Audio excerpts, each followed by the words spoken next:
From the back roads and courthouse steps of small-town South Carolina to the late-night studio where the mics never sleep, this is where decisions, rumors, and real stories collide. You're tuned in to the Pot Stirrer Podcast with Jazzy Jeff. Real talk, local issues, no fluff. Welcome into this hot Monday evening, everyone. Welcome into the Pot Stirrer Podcast with yours truly, Jazzy Jeff. I think you by now know what we do around here. We talk with local government, and we do a whole lot of other wonderful things to bring a whole bunch of stuff to light. And this evening, we're turning our attention to the Oconee County government and also the election that's coming up in 2026, this coming November. And tonight, we'll join up with William or Bill Bull, the Republican candidate for the Oconee County Council District 1. And that area does cover Keowee, Tomasee, Salem, Bountyland, too. Current District 1 council member John Elliott is not seeking another term. So Bill Bull is the Republican candidate. And, of course, Democratic challenger John J.B. Brubacher is also running for the seat in the November 3rd general election. So we will get to Mr. Bull here in just a few moments. Tonight, let's talk about and get things set up, what's coming up here with the headlines around the Golden Corner. First of all, coming up tomorrow evening at 6 p.m., at Oconee County Council, the chairman, Matt Durham, which has talked about it on his social media feed, there's going to be an item coming up before the agenda, which is Ordinance 2026-26. It is the protection from mass surveillance. Now, this is scheduled for the first reading. And, folks, of course, this is not a two-paragraph ordinance saying somebody doesn't like cameras. It's pretty extensive. And tomorrow night at 6 o'clock, we will be continuing to follow that news out of Oconee County. Again, the flock cameras, they're definitely in the talk and the conversation. And coming up, we'll even ask Bill what he thinks about the flock cameras. Headline number 2, the Oconee County Courthouse. Well, we've had this conversation for many, many years. And let me just, for the record, the poor girl has seen better days. Of course, we go back to the mid-2000s when we built the new courthouse, and there set the old one for many, many years. And there is a proposal dealing with that former historic Oconee County Courthouse in Walhalla. Under the proposed ordinance, the county could market the property for up to $100,000 and attempt to find a private developer rather than move directly towards the demolition, which the county estimates could cost up for about $3 million. But, of course, the other number you'll want to remember is the proposal allows for $1.1 million redevelopment incentive if the purchaser completes the required rehabilitation benchmarks. So we'll have a little talk about that.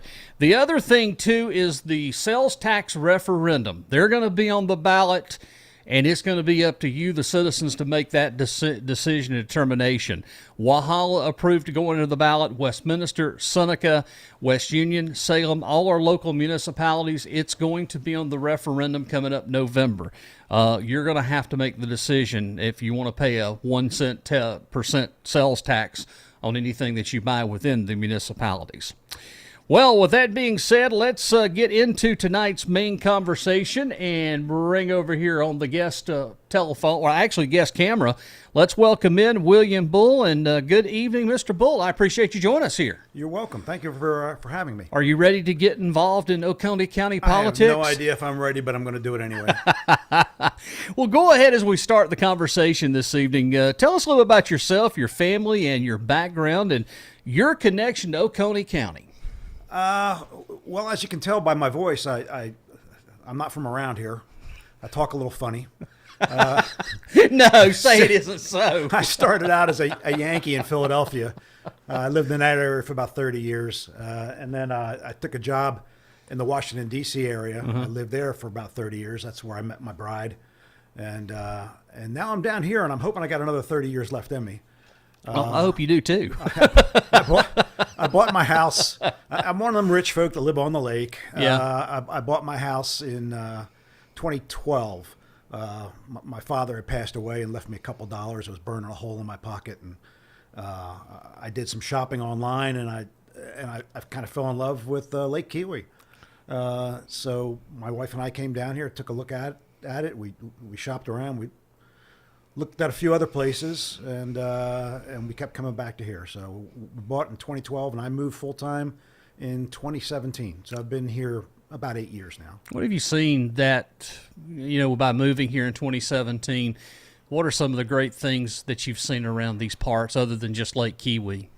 Well, of course, we had COVID in there, which was not fun. Oh, no. But the people here are very friendly, for the most part. Very helpful, very friendly. So that's been one of the pleasures of coming here. Why do you want to run for county council? Well, during the 2020 election, that kind of got disappeared. Yeah, sideways. Went sideways. Sideways is a good word. There was a lot of talk about what can you do. Well, one of the things to do was to run for office. I was never a particularly good student, so I didn't think the school board was up my area. Mm-hmm. I did attend a lot of about a year's worth of sewer authority meetings, maybe a little more. Did you learn anything? I learned that it's not a county sewer authority; it's a 3-town sewer authority, right? And they make decisions for the 3 towns, not for the county. Correct. And they did something that came back to bite them a little bit. They decided to take some of the excess money that was in the sewer authority, and they said that they were going to use it to fix their infrastructure. Mm-hmm. But they didn't codify that in any kind of language. I went back and I looked at the transcripts of all the meetings, and nowhere did they ever say that they were actually going to do that. You're talking about in the early 2020s, yeah. 21, when the big topic of conversation was about the rebates, that the municipalities were going to get the money back from the joint regional sewer. Right. And then a year past that, then we had to turn around and go up on the cost for sewer. I remember because that. Because they had a spill, and and DHEC got involved, and they said, well, you really need to do some infrastructure, main system infrastructure upgrades. And oh, by the way, it's going to cost a lot of money, and you're going to need to get a bond for that. And oh, by the way, you don't have enough money on the books to get the bonds because they had taken the money to use in their own little cities. So yeah, that was kind of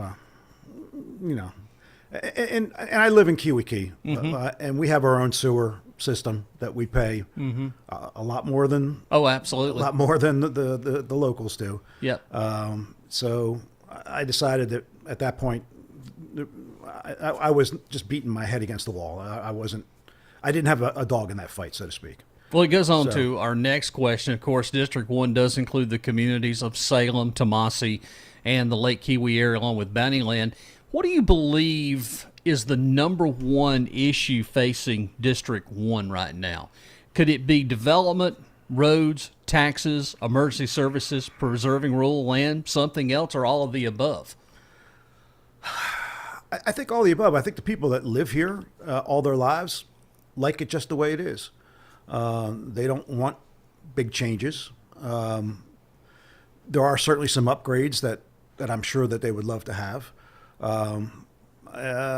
They certainly don't want to be taxed any more than they are. And it's hard to upgrade things without reaching into people's pockets. Right. I like the ruralness of it. I grew up in Bucks County, Pennsylvania. At that time it was farmland. It's all housing developments now where I grew up, but at the time I grew up, it was a lot of farmland. So this kind of feels like home. What would you do now that John Elliott has decided he's not running and you're going to run to replace John? What would, for the folks that are watching or listening, what would a Bill Bull District 1 look differently? Is there anything that would look differently than compared to John Elliott's years on county council? I have to get some feedback from the mayor and others about what they'd like to see happen. I admit that I've spent the last couple of years pleasantly looking out my window at the lake. I haven't really gotten involved. The last year or so, because I've decided to do this, I've gotten more involved with the Republican Party and some of the things that they talk about. Bill Bull has certain strengths. He spent many years doing return on investments. I was with the Postal Service for 34 years. And at one point, I spent, I think, 10 or 12 years doing return on investment for projects over $10 million. And I also spent a significant amount of time in facility management. I have a certificate in facility management from George Mason University. And so I've got those two strengths. So right now, I think the council has, I think, taken care of the issues with the budget numbers not being as accurate as they could or should be. Well, October the 15th is going to be a great day. We're actually going to hear more concerning the physical audit or the forensic audit that was done from the folks in Atlanta. And I think there's going to be a lot of questions answered. And again, with you coming in here, you're learning a whole lot more about how we got in that mess. And again, as I've said on this podcast, for the prior to 2018, the county administrator was a certain individual that is now the city administrator of a certain town in Oconee County.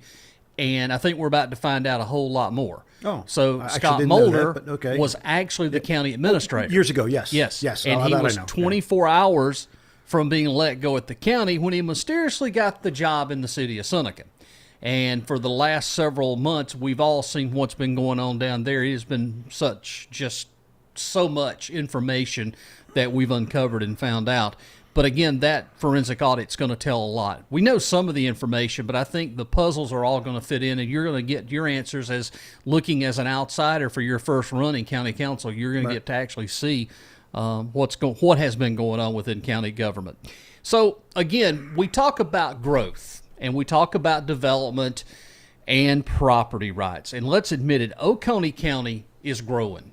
It has grown exponentially since probably 2020, since COVID. You know, you would have thought that with everything being locked down, we would have slowed down, but that didn't happen. It became the opposite because we had so many people wanting to get out of the big cities and get into what we have here, rural, lakeside living. And again, we've watched the residential developments proposed in Oconee County. How much growth is too much growth? Well, the infrastructure has to be able to handle the growth. Now, the developers are required, over a certain size development, they're required to do certain studies about traffic and that sort of thing. I know the fact the sewer has been an area where that's held back a lot of development. So that could, with expansion of the sewer pipeline, that might bring more growth than you'd expect. Hopefully we can keep it away from the lake area. Well, you bring up a good point in that with the development and stuff, right now our capacities are getting dangerously close to full capacity. And I'll give you a great example of that. We have Sewer South. Even though there's really nothing running down in Sewer South right now, except you have the rest area. That's it. That's it. Yeah. So you have to take a look at this. We don't have the large, giant corporations even hooked up to Sewer South yet. So again, if you overdevelop up here, how is that going to affect down at 85? And again, you're going to have the meeting of, I call it the poop meets together, because you've got one increase here, but you're not taking into account if you have another increase down at 85. So we do have an issue that's brewing, and this didn't happen overnight. This has been brewing for the last several years. Right. Do you have a plan, or even remotely a plan that could even remotely solve some of this problem? Well, my understanding is that Duke Power will not let sewer lines cross the lake. So any sewer expansion's got to go around the lake. I would expect that would be there's excessive. one line. Well, there is one line that was built prior to anything that is still here and it's still active. The city of Seneca has a sewer line under Lake Kiwi that goes to Port Santorini. Okay. And nobody even knew anything about that until all of a sudden we were digging into the South Cove development that was supposed to go up there at South Cove. And all of a sudden we find out, wait a minute, there's a sewer line under Kiwi. Nobody knew that until that all came out, that's how Port Santorini has the sewer. But again, sewer is a big part of our growth. We talk about the Neary project, 5,000 different homes potentially, and in some point in my lifetime, that's going to be developed. Yeah, it's going to be hard to stop it. You can't stop it. It's you going can to be hard to slow stop it down, and you can throw some roadblocks in there, but somebody's already spent, what, $200 million for the property? It was close to $12 million. $12 million? They spent $12 million for the property. I got some bad info. Yeah, it was $12 million is what they originally fit, and that's just a couple of years ago when this current developer, the gentleman now that's been in the news and stuff, but they brought it from a local group for $12 billion. Okay. But not only that development that you also have a development on down past Neary that John Elliott had to work on trying to fight, that the Kiwi Development Corporation, there's a bunch of property right there off of 130 past the Neary Dam that borders the Lake Hartwell or the Kiwi River. That's already come up in the conversation. So again, just in that little corner of your district, you're looking at a whole new town could be coming up out of the ground. Yeah. Like I said, you can't stop it, but hopefully we can put some things into place to make it more palatable to everybody. So again, green space and that kind of thing. The development moratorium that we're in right now, you pretty much agree with the development moratorium until we can have the checks and balances that the Planning Commission is supposed to be coming up with. I kind of feel sorry for some of the people that were, because I was at that meeting and I heard some of the people, express, well, we've already invested a lot of money here, and you're gonna stop us, and I can appreciate that problem, but I think overall it was a good idea to have the moratorium. Maybe there should have been a couple of exceptions for people that had already spent a significant amount of money to do their development. I was thinking, and I agree with you there, I was thinking if somebody had already been further along in the process. Now, again, I wouldn't say if somebody just come in and say, well, I want to develop this, but if someone's already paid the money for the development, they've got the plans, and they've started the procedure, then they probably should have been left alone to go ahead and continue. Yeah. So here's in this particular area in Salem and Tomasi, you're going to get a lot of this question. And again, I don't even know if there's a way you can answer it, but we're going to attempt this. Here comes the philosophical fight. A landowner says, this is my property. I bought it. I should be able to develop it. How do you address that when you get these potential constituents that's going to ask you that question? Well, I would point to a certain gun range that was shut down, basically. I mean, the individual that owned it gave up and just said, all right, I'm fed up with it. I actually belonged to that gun range. I enjoyed shooting there. I like to shoot, and it was very convenient for me, and I miss it dearly. And the land was open use. I mean, he was perfectly within his rights to do what he was doing, but the neighbors didn't like it. Well, on one hand, you can't say it's my property, I can do with what I want, and then when the guy next door to you opens a gun range or has a pig farm or whatever happens to be unpalatable to you, you can't have it both ways. So therein lies, you're going to have some kind of zoning. I know people here don't want to hear zoning. You don't want to hear zoning, but gosh, here's the deal. You got to do something. But here's the deal. We've grown leaps and bounds compared to what we were 20 or 30 years ago. Right. Again, and with no zoning, you're going to when we explode. didn't 30, 40 years ago, there was nothing. And if you even mention zoning, that could induce a gunfight. You're not going to tell me what you're going to do or what I can do with my property. However, we've got more than what we had 20 or 30 years ago. I mean, Oconee County's pushing 80 plus something thousand people. And as sad as I hate to say it, that rural feel is leaving us. We've got more and more developments, but there has to be a fine line. And again, when you mention this zoning, you're going to have 4 or 5 people going to collectively get up and just, no, you're not going to tell me what to do with my property. However, there should be some checks and balances. And that's something that I think we don't have right now. Had we had some checks and balances and with the zoning, I'm not sure we would be in the situation we are with the development. Because, again, the infrastructure here is, and you know it as well as I do, we've got problems with our infrastructure. Right. And it's just getting worse and worse and worse because when you start cramming more developments in here, we're overtaxing what we already have. And we haven't come up with a plan to address all of these issues. It's just like we kick the old beer can down the road and we hope that something would fall in our lap, but it's not. And again, these impacts, what about the requirements for developers to make sure that they toe the line with road improvements, traffic studies, stormwater? That's another big issue that we have here. Emergency access and infrastructure. I mean, do we put a lot of this back on the developers? I think that's what they're trying to do with the code upgrades that they're working on. I believe that's what is supposed to be happening. I know that from the sewer authority perspective, they have impact fees that are supposed to be paid when you get a new development, and that's supposed to help with new pump houses and that kind of thing. I don't know that the impact fees are enough to really cover all the costs. So, but would it help a little bit? Because yes. the ultimate does. thing is, as a taxpayer, I don't want to see taxpayers get saddled and burdened with somebody's development. And too many times we've been down this road before, and I'll give you a perfect example. Down in the southern part of the county, near Clemson, we have an area that had the little tiny houses built. It's on Lake Hartwell.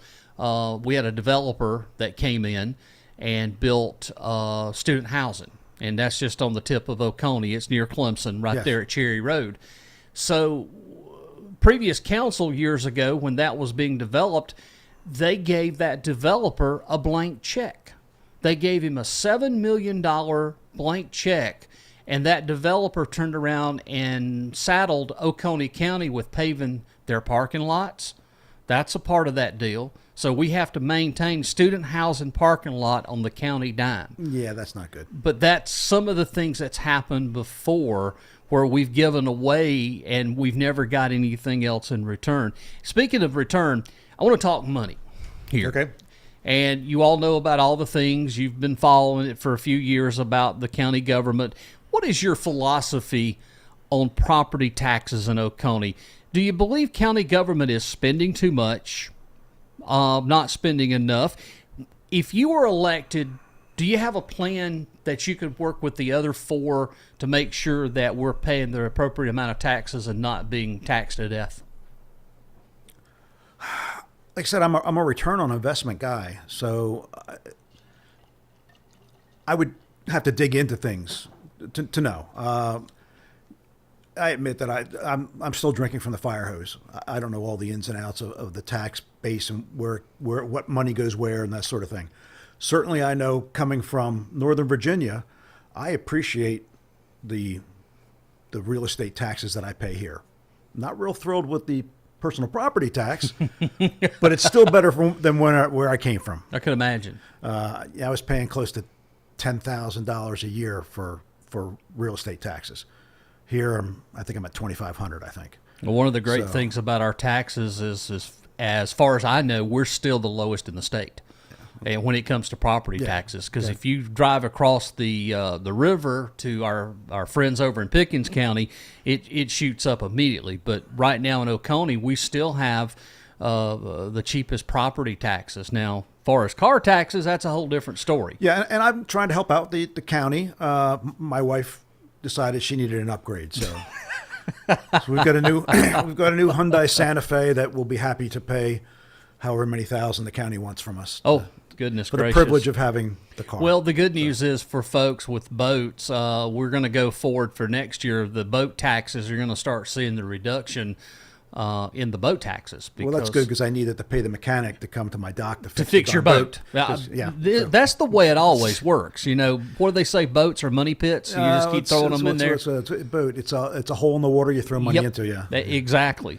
County government with the budgeting and taxes. How about large reserves for emergency? Government sometimes is guilty of collecting taxpayer money simply to let it sit in the bank account, but what do you think? Having good reserves, good controls, good balances is a good thing? Certainly, because you never know. You never know what's going to happen. You don't know what's going to happen. You don't know what you don't know, and you don't know what's going to happen. So you need to have reserves. And I think right now they probably don't have any because of the issues they've had, and money wasn't where they thought it was. So that's going to have to be rebuilt. Those reserves. Well, what is a good reserve? I don't know. 5%, 10%. I don't know. Here comes an interesting question, and we were talking about that when we came on the show. So our state legislature come up with a way for municipalities to go after and do the 1 cent sales tax. And have in mind that out of 46 counties, 43 counties already do this. The 3 counties that doesn't is Greenville County, Oconee County, and Beaufort. So what is your thoughts on this sales tax referendum for Oconee, for the municipalities? Do you believe that Oconee County, as far as the cities and the municipalities, they have a revenue problem or a spending priority problem?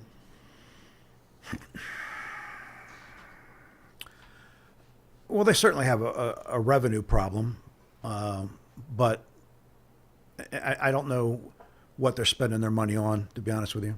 Certainly, like Seneca, I don't look at what they're doing. So, I know you have. I know you've been stirring the pot. But let me just say, for the record, it's all great in theory to come at and say, well, if you approve this, we're going to reduce 55%. We're going to take the first 55% and we're going to allocate it to your city property taxes. Okay, that's great, fine, and well, but it's the after effects of the projects that they're wanting and the historical history of not using what it's supposed to be used for. Yeah, I hate when that happens. That even though law says that it has to be done this way, I don't trust them. Yeah, I kind of agree with you. And again, I think this is a bigger issue that, okay, you're already taxing people to death. The taxes are going up, and but again, this is going to affect Oconee County because people come here and spend money. Even though the county isn't involved in this sales referendum and this 1% taxes, you have a lot of tourism that is going to be affected. And I guarantee you somebody's going to complain. And you'll find out there's another issue that certain people don't understand between the difference between county council and city council. They associate you. They think you can solve everybody's problems, and that's coming. But I wanted to get your take on how you feel about it. Some would argue that you need a bigger tax base, which means you have to grow, which means you have more utilities and public things that you got to fire services and that kind of thing. So it's a double-edged sword. I think we shouldn't be giving too many things away to developers. They're going to come in and develop, and the developer should be held to the standard here. To they're making millions and millions. Right. They should be able to contribute back to this and not the burden of the taxpayers. Right.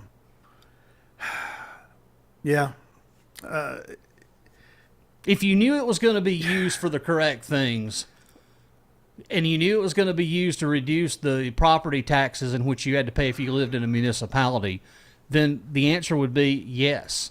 However, this is only for several years, and then it has to be revoted again.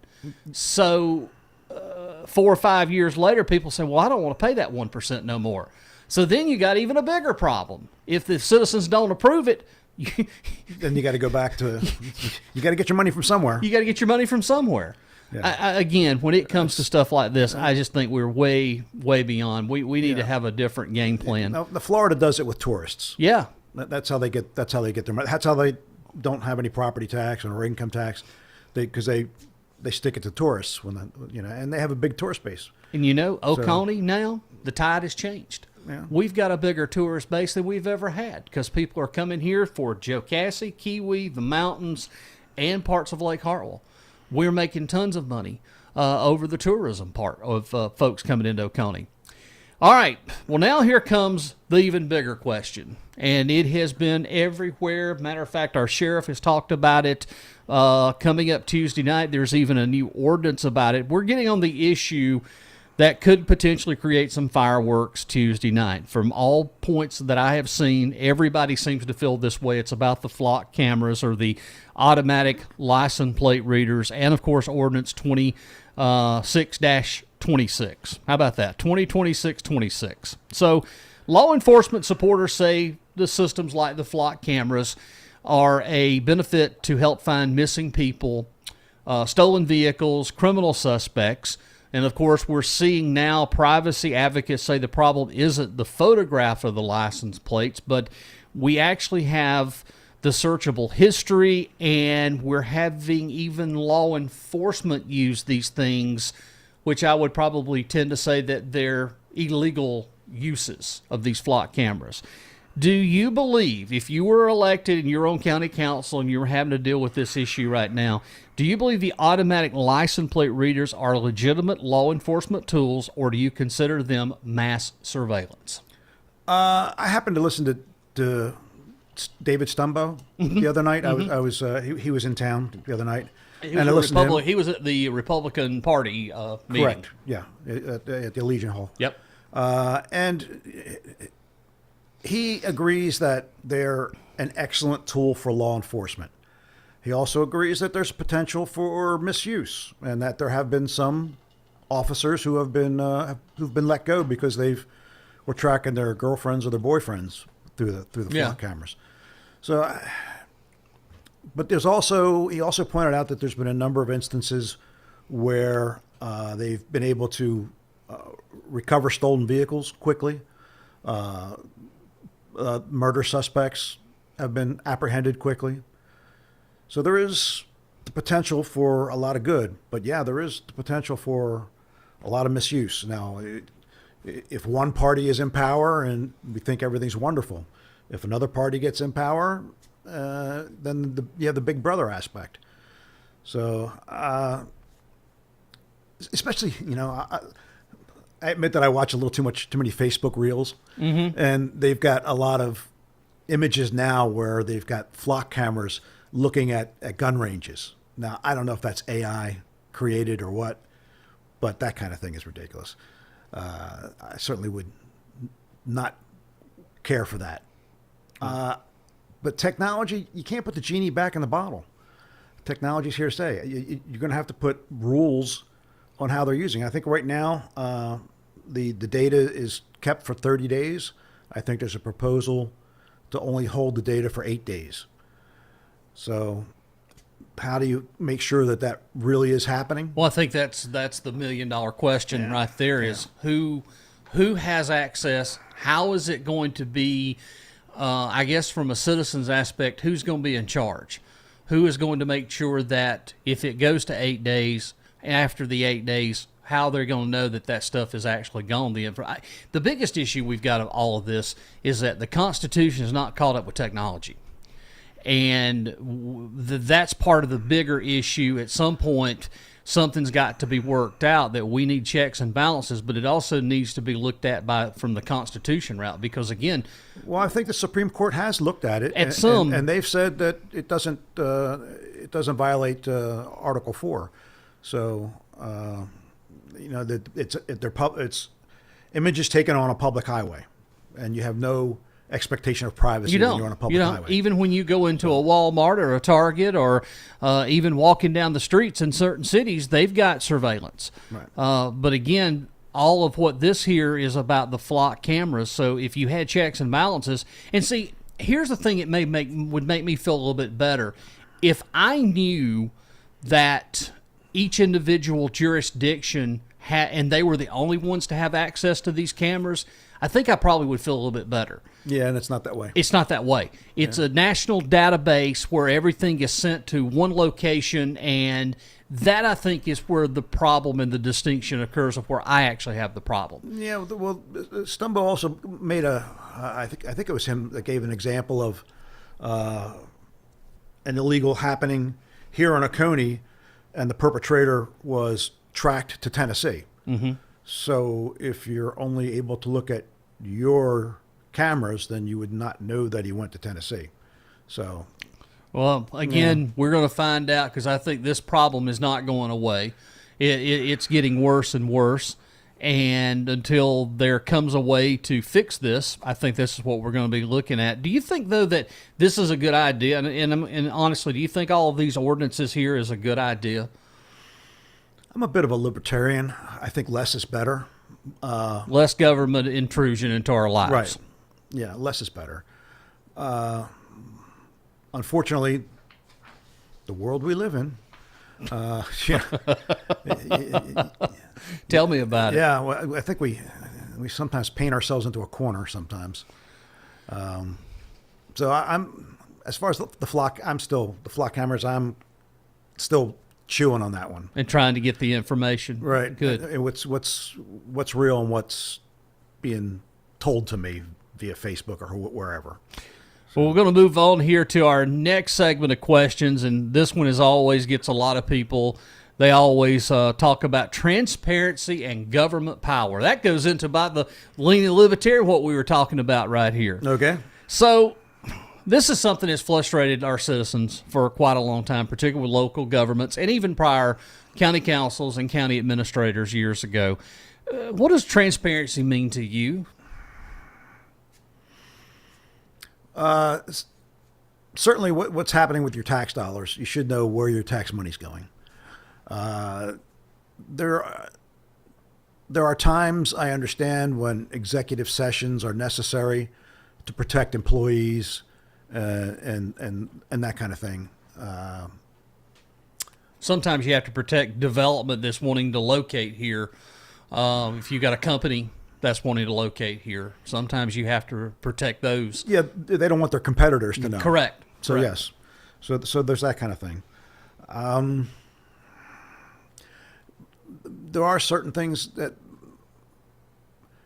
let's the firehouse situation that we had recently. Corinth Shiloh. Yes. Mm-hmm. I was at that meeting as well, the council meeting, and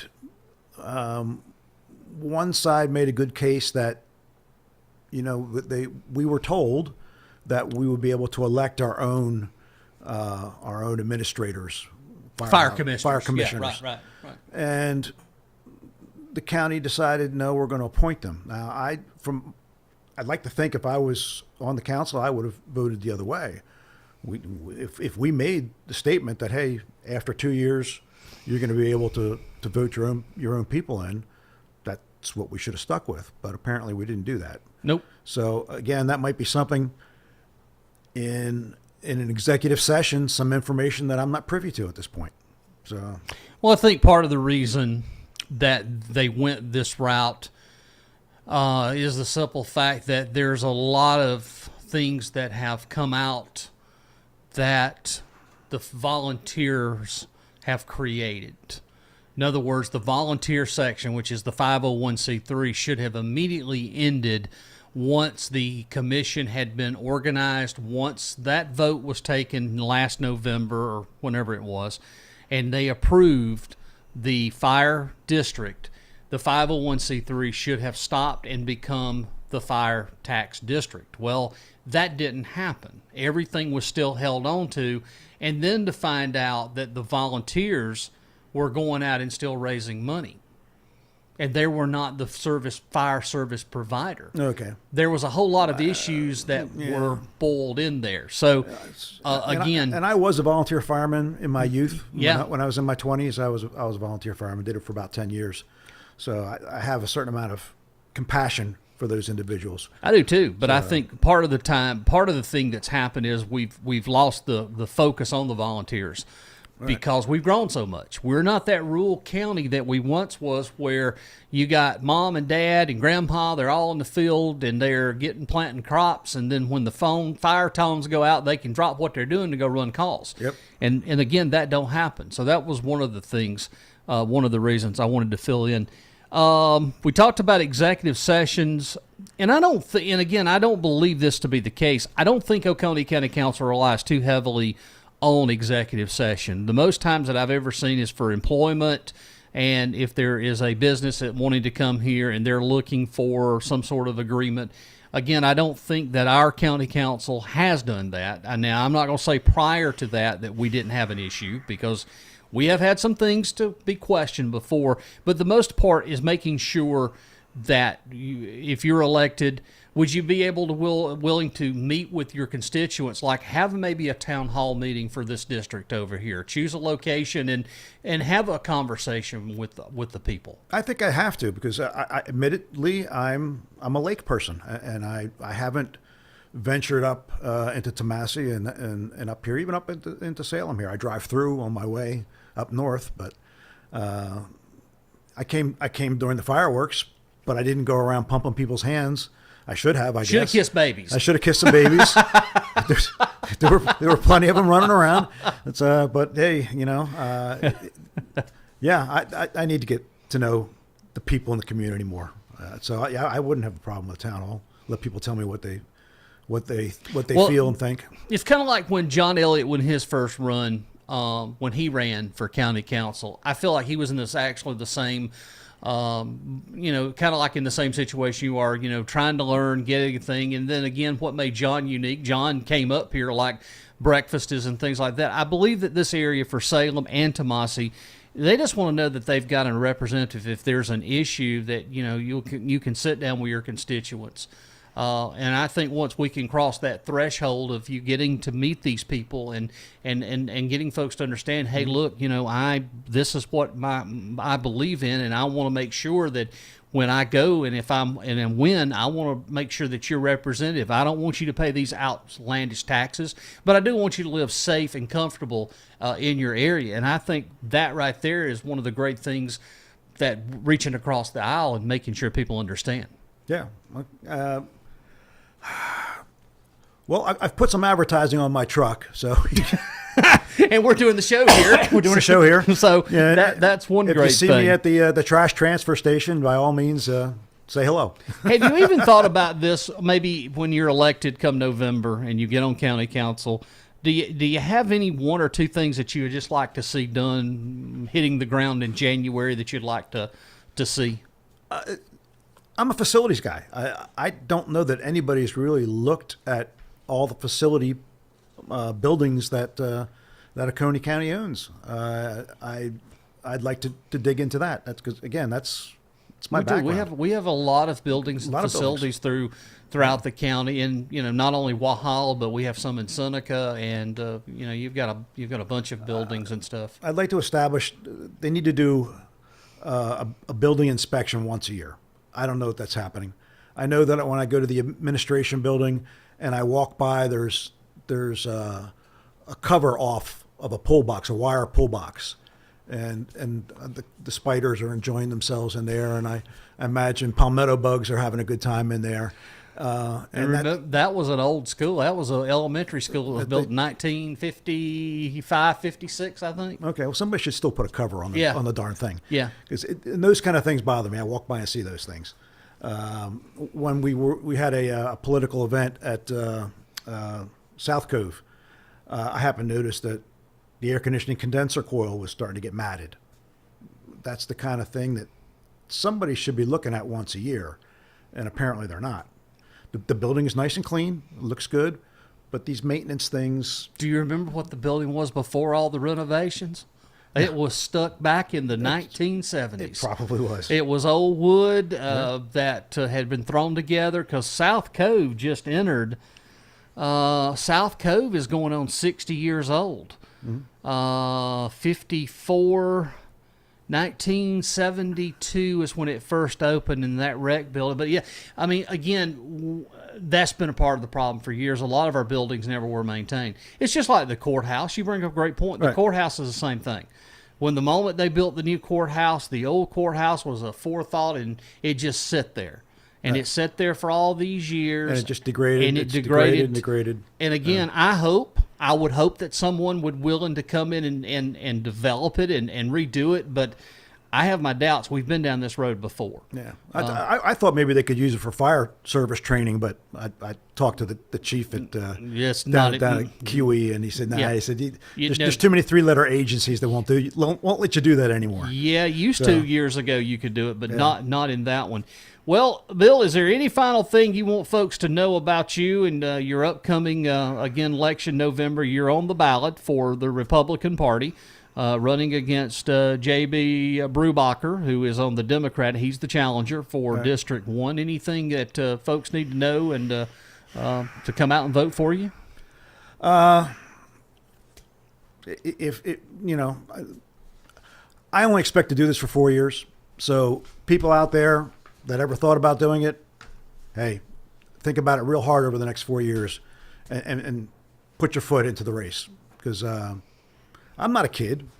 I don't plan to do this more than 4 years.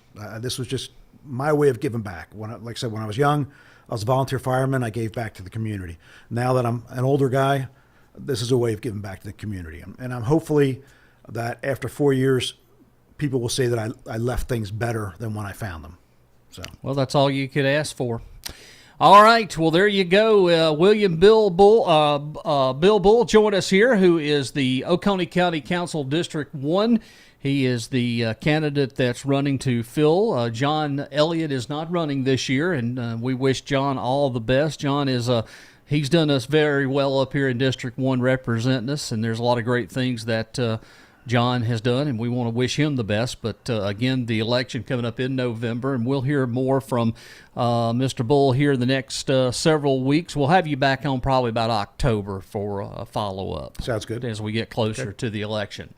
Okay, now tomorrow night, Oconee County Council meeting. We will carry it live right here on the Pot Stirrer podcast. That's coming up at 6 o'clock. And again, the Mass Surveillance Ordinance. We also have a couple of follow-up right after the council meeting. We're going to talk about, is there $250,000 missing from the Seneca, city of Seneca? I have the answer, and no, there's not. But there is a story there. We'll share that with you coming up tomorrow night. And I think that's all I've got for you here on this Monday night. Try to stay cool if you can. It has been a miserable the last couple of days with temperatures in the upper 90s, around low 100s. I don't want to hear anybody say come December that I'm cold, because I'll take the winter. I can put enough clothes to stay warm in the winter, but you can't take enough clothes to stay cool in the summer. And that is a pot stirrer classic right there. You don't want to see me naked. Anyway, there you go. Have a great Monday evening, and we'll see you tomorrow evening, 6 o'clock, here on the Pot Stirrer Podcast. I'm Jazzy Jeff at jazzyjeffpotstirrer.com.